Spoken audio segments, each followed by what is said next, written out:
제74편 아삽의 마사길. 하나님이여, 주께서 어찌하여 우리를 영원히 버리시나이까? 어찌하여 주께서 기르시는 양을 향하여 진노의 연기를 뿜으시나이까? 옛적부터 얻으시고 속량하사 주의 기업의 지파로 삼으신 주의 회중을 기억하시며 주께서 계시던 시온산도 생각하소서. 영구히 파멸된 곳을 향하여 주의 발을 옮겨 놓으소서. 원수가 성소에서 모든 악을 행하였나이다.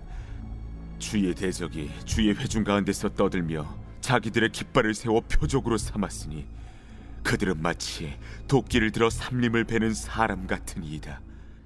이제 그들이 도끼와 철퇴로 성소의 모든 조각품을 쳐서 부수고 주의 성소를 불사르며 주의 이름이 계신 곳을 더럽혀 땅에 엎었나이다.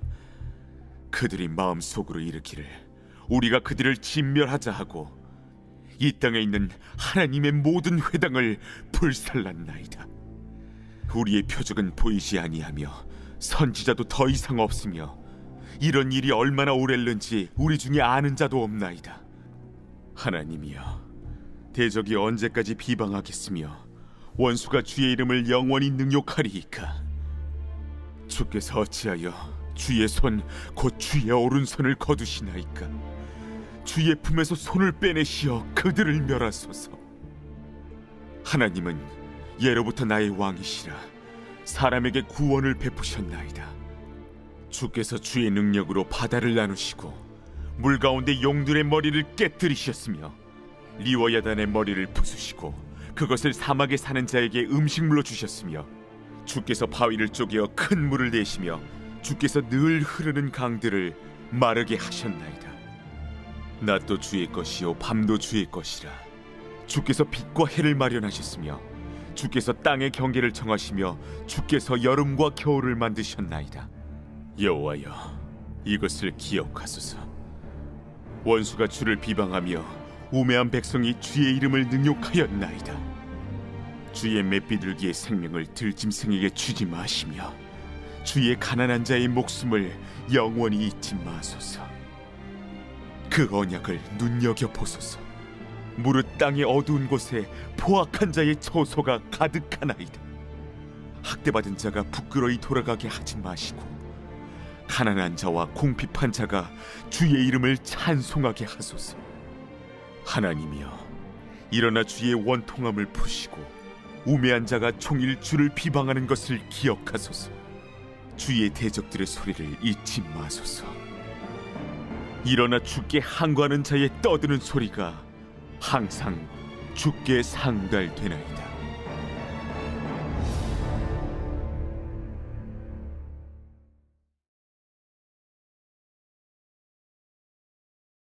할렐루야. 오늘 우리에게 주신 하나님의 말씀은 시편 74편 1절부터 23절까지 말씀입니다. 오늘 말씀의 제목은 광야로 들어서기 직전입니다. 사람이 살면서 가장 많이 해야 하는 말은 사랑합니다, 감사합니다, 미안합니다 라고 합니다. 사람이라면 사랑도 알아야 되고요, 감사하는 마음도 알아야 되고요, 잘못의 시인도 하면서 살아야 된다는 것이죠. 그런데 최초의 사람인 아담과 하와를 보면요, 이런 태도가 생략되어 있습니다.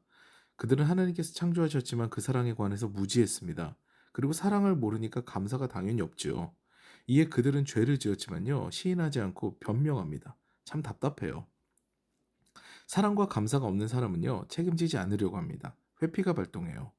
그래서 자신을 돌아보기보다는 누군가 책임질 대상을 찾습니다. 나는 잘못한 것이 없고 부당한 지금 상황에서 벗어나는 것만 생각하는 거죠. 이런 선의를 가지고 오늘 시편을 보면요, 다소 답답함을 느끼지 않을 수가 없습니다. 1절 말씀 보시겠습니다. 주께서 어찌하여 우리를 영원히 버리시나이까? 어찌하여 주께서 기르시는 양을 향하여 진노의 연기를 뿜으시나이까? 이렇게 시작하죠.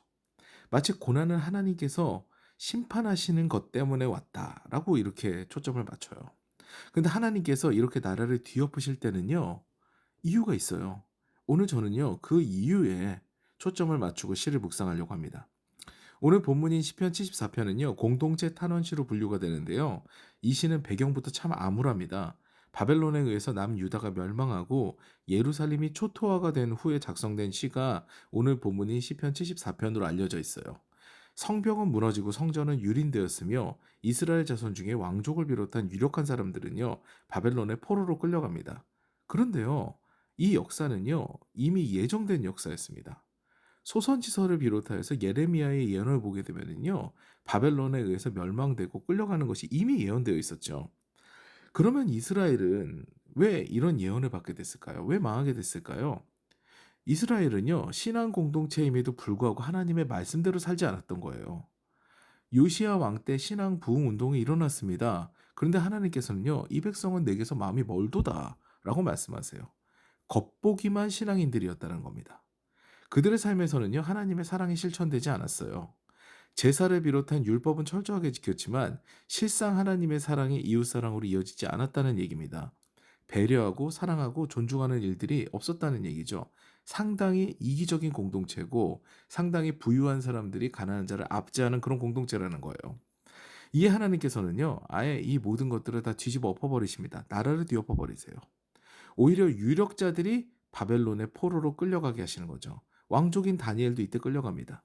부유한 자들이 가난한 자를 압제하고 풍성한 자들이 없는 이들을 억누르는 그런 사랑이 없는 삶을 살게 되니까요. 하나님께서는요, 이 모든 것을 뒤엎어 버리신 거예요.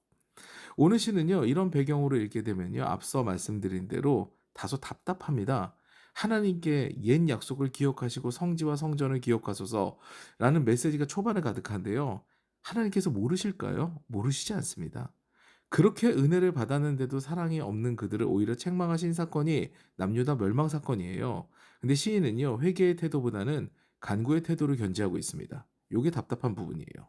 하나님께서 얼마나 분노하셨는지요, 이들은 말씀도 듣지 못합니다. 아주 답답해하죠. 9절입니다. 우리의 표적은 보이지 아니하며 선지자도 더 이상 없으며 이런 일이 얼마나 오랬는지 우리 중에 아는 자도 없나이다. 지식이 없으면 망하는데요. 여기서 지식은 하나님을 아는 지식입니다. 하나님의 말씀이 개인과 공동체 가운데 없었던 이스라엘 민족은요, 그 당시 멸망을 피할 수가 없었던 거죠. 이는 회개하지 않고 자신의 삶을 바꿀 생각이 없었던 그들에게만 안타까운 징벌이었던 것입니다.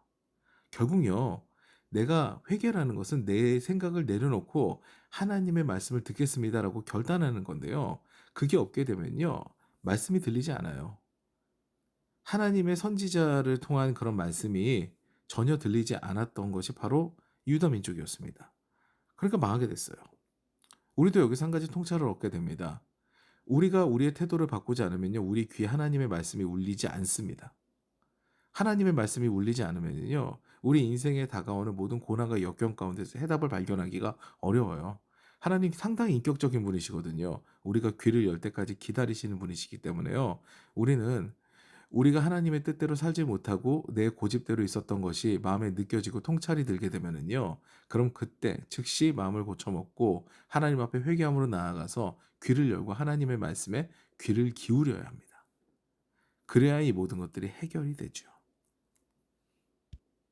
그런데 여기서 시인은요, 한 가지 소망을 노래하게 됩니다. 바로 전능하신 하나님께 기대는 소망인데요.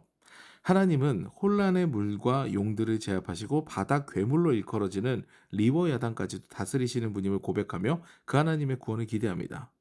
그러면서요, 시인은 적들의 악함을 고발해요. 그리고 이런 분위기에서 시를 마무리하죠. 이 시는 열린 결말의 시입니다. 앞서 말씀드렸듯이 이 시는 바벨론 포로기에 작성된 시로 알려져 있으며 바벨론 포로 시절은요, 이스라엘의 패역함으로 말미암았음을 성서 기자는 이야기합니다. 결국요, 이 시가 작성되고 이스라엘 백성들은요, 이제 광야가 시작됩니다. 70년이라는 광야의 시간을 보내요. 힘든 기다림의 시간, 훈련의 시간을 보내게 되죠. 결국 이 시는요, 광야로 들어가기 직전의 마음을 다룬 시예요. 우리는요, 고난과 역경이 다가오면 나의 책임에서 회피하려는 모습을 보이기 쉽습니다. 그런데 하나님께서는요, 우리가 회개하며 주님 앞에 정직하게 나오는 것을 원하시죠. 광야 직전의 모습이요, 단순히 책임 회피로만 끝나서는 안 되는 것이에요. 오늘도 주님 뜻대로 살지 못함을 깨닫게 되면 즉시 정직하게 회개함으로 광야의 시간을 겸허하게 하나님을 만나는 시간으로 보내야 할 것입니다. 오늘 그 은혜로 충만한 저와 여러분 되시기를 주님의 이름으로 축원합니다.